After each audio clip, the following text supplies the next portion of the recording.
Practice setting the focus manually, and you'll have another tool for getting an extraordinary shot in difficult lighting.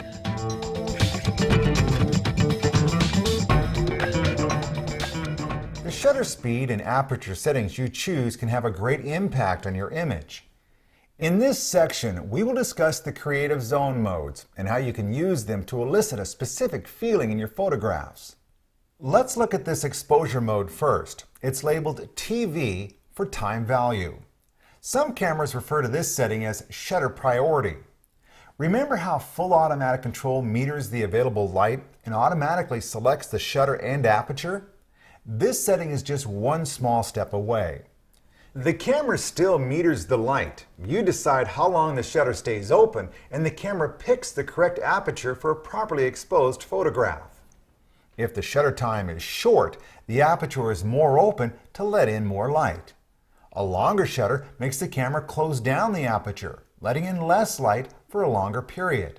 Whichever you choose, the camera will compensate. In this setting, the main dial controls the shutter. Hold the shutter release halfway or press AF on to focus, and then turn the main dial to get the desired shutter speed.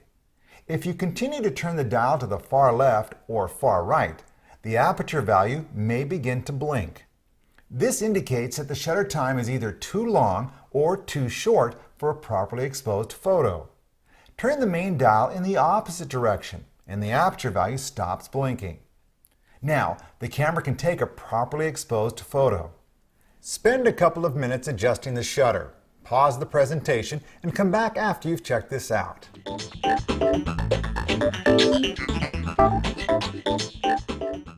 When would we use shutter priority? Here's one example. This photo was taken with a short shutter speed. The water is frozen in time. By making the shutter stay open longer, the quality of the water changes. The water in these photos looks entirely different. With the shutter priority setting, you can decide what you want your image to communicate. Why else would you use shutter priority? Shooting sporting events where fast shutter speeds are critical is a common reason. But wait, doesn't the camera have a sports setting? Yes, it does. But remember, the camera doesn't know the situation. For instance, freezing these dogs in mid-splash may require a different shutter than introducing background blur for a race car going 100 miles per hour. Rather than use an average setting and risk taking an average photo, you can take control of your images.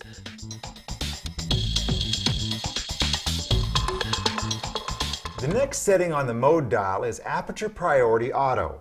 Before we go into detail on this setting, it's important to understand the concept of depth of field and how it relates to aperture value. The amount of light entering the camera is controlled by the aperture. It's like the pupil of your eye. In low light, your pupil gets larger so you can take in more light. In the 40Ds of viewfinder, the aperture is displayed as the number just to the right of the shutter speed.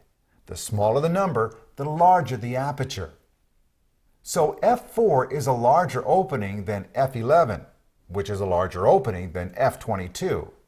One of the main contributors to controlling the depth of field in a photograph is the size of the aperture when the photograph is taken.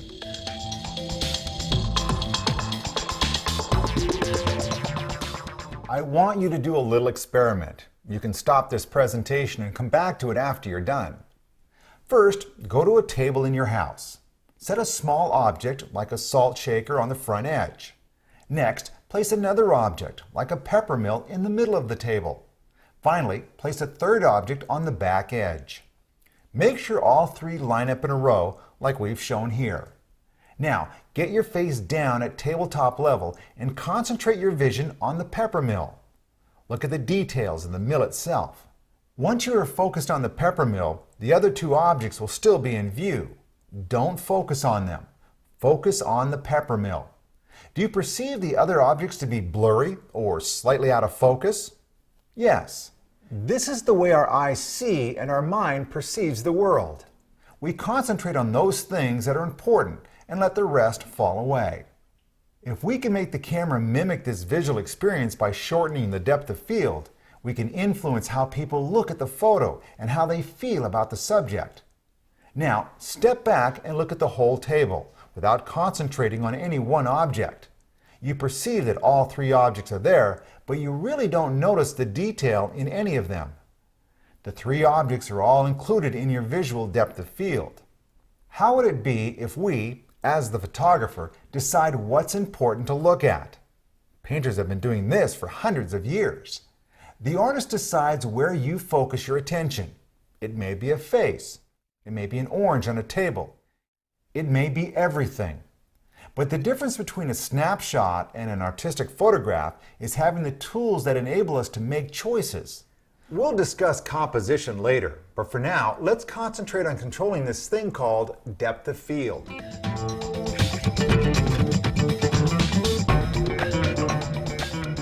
When the digital age came along with affordable digital cameras, we could finally take all the photos we wanted and review them instantly.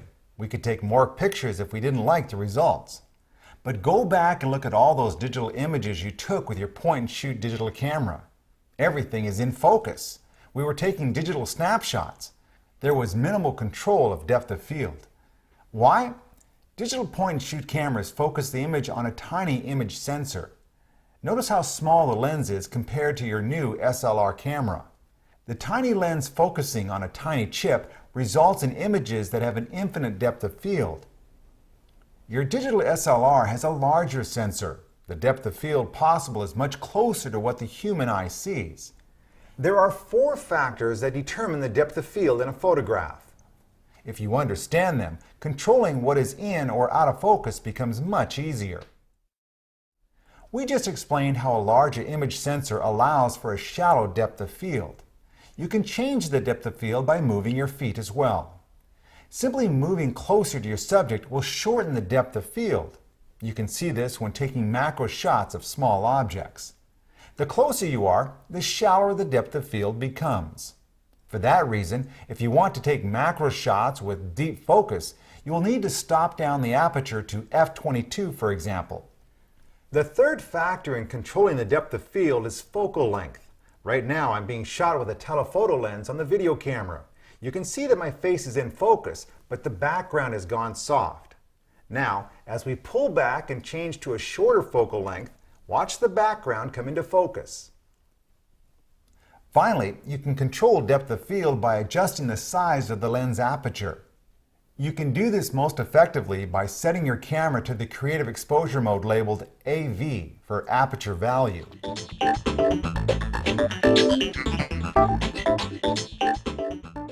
Move the mode dial to AV and look through the viewfinder. Press the shutter halfway to focus.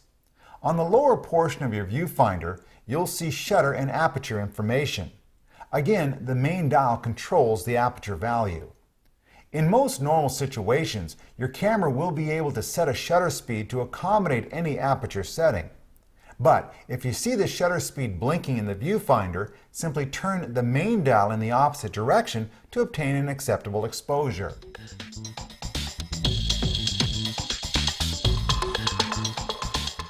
When would we use aperture priority?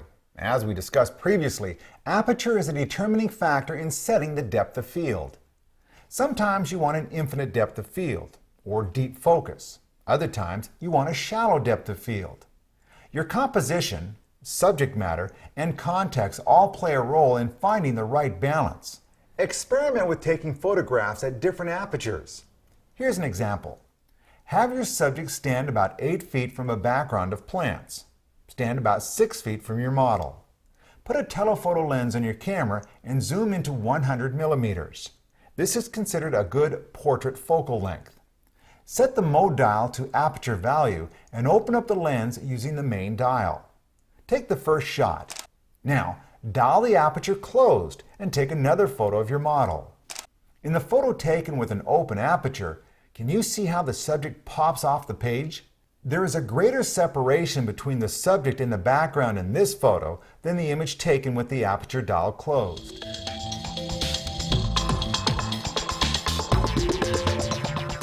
There is a button on the front of your camera next to the lens called the Depth of Field Preview button. Your manual explains what it is, but doesn't really explain its use. When you look through the viewfinder, you would expect to see exactly what the image sensor inside the camera will see when you fire off the shutter. In fact, the camera leaves the aperture wide open until you fire the shutter release. This allows you to have a nice, bright view through the viewfinder. Try closing down the aperture. The view through the viewfinder does not change. Now press the depth of field preview button. The camera will close the aperture to the correct setting for your image. That may allow in less light, making the scene look darker in the viewfinder. But the depth of field you see in the viewfinder will look exactly the same as in the resulting photograph. Why would you use the depth of field preview button? To determine the correct relationship between the subject and the background. You don't want any unseen object, such as a branch in the foreground, intruding into your composition. If the background is going to be more in focus than you expect, it may ruin your composition. In this way, you can use the button as a creative aid for better composition. Learning to use this button, even if you are using program mode, will help you get better images on a more consistent basis. Now is a good time to take a break and practice the controls for depth of field. Pick a subject to photograph. Shoot a lot of images, changing the aperture size, the focal length, and your distance from the subject as you go. Before you take each image, press the depth of field preview button so you can see how each shot will look. Then, take a photo of the same subject using a point-and-shoot camera. See how image sensor size affects depth of field. Turn the video back on when you're ready to continue.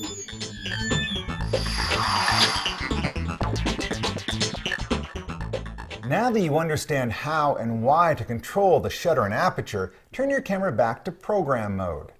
Think of program as auto with options. Just as in auto, the camera chooses the appropriate shutter speed and aperture value. By turning the main dial, you can extend the usefulness of programmed auto. If you turn the main dial in one direction, the shutter speed becomes faster, while the aperture opens. Turn it in the opposite direction, and the shutter time gets longer as the aperture closes.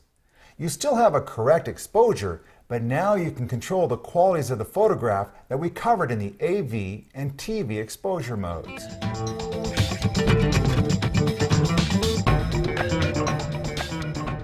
As you begin to use these less automated features, you may end up with some images that aren't as clear as you'd like. They may be blurry. Usually, it's not the fault of the camera or lens. It indicates you need a faster shutter speed. But what's fast enough to avoid blur? I'm going to give you a quick guideline that works very well. If your camera is not on a tripod, you must shoot with a faster shutter speed than the reciprocal of the focal length. Here's how it works. Say your lens is set to 50 millimeters.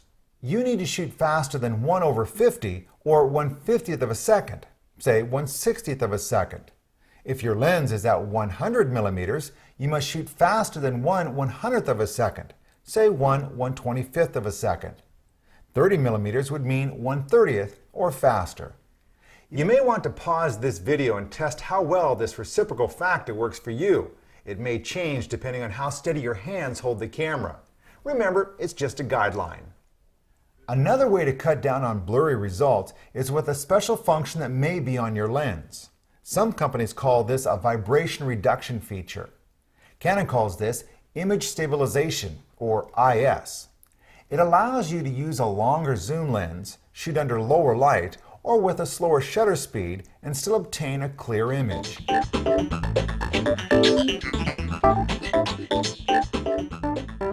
The reciprocal rule begins to